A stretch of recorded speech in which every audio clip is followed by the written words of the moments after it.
Since their debut in 2000, Linkin Park has sold millions of records and toured non-stop around the world. So it's no surprise in 2004 when the band wanted to take a bit of a break. Well, now the band is back with a renewed sense of purpose and a brand new album called Minutes to Midnight. So we caught up with the band in LA to talk to them about working with producer Rick Rubin and why this brand new album is such a welcome departure for the band. And apparently they give you guys quite a big budget, $50 million or something for the album. Is that true? Is that true?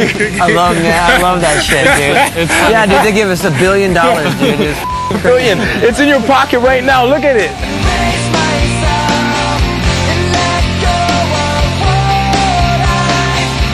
You got the whole world essentially waiting for your album to drop. And I'm wondering, is that make you guys a little bit nervous at all? Yeah, I'm a little anxious to see how people are going to react to it because it's definitely different than what we've done in the past.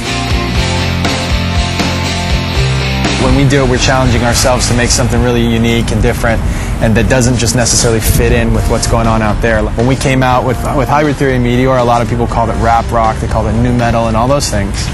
And we never felt like we fit in with any of that anyway.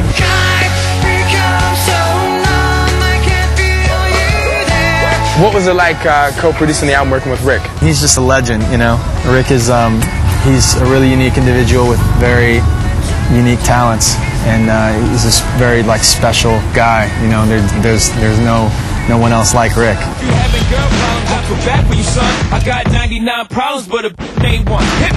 What makes him so good at what he does? I think Rick has a tremendous talent in being able to pull the best out of the performer, out of the artist. You crazy for this one, Rick?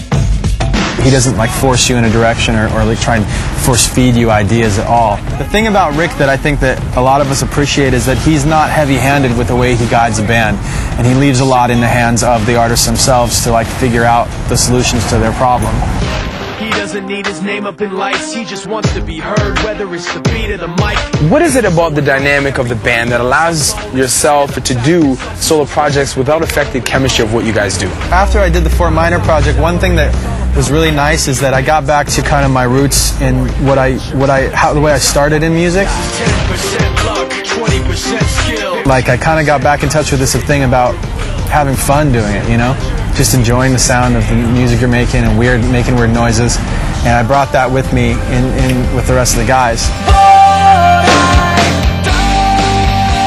And getting back together, I think it felt real good because, you know, when you get that kind of space and you get that kind of perspective on things, you get to really appreciate what's happened and where you are. The awards and all those, the record sales and all that stuff is really great.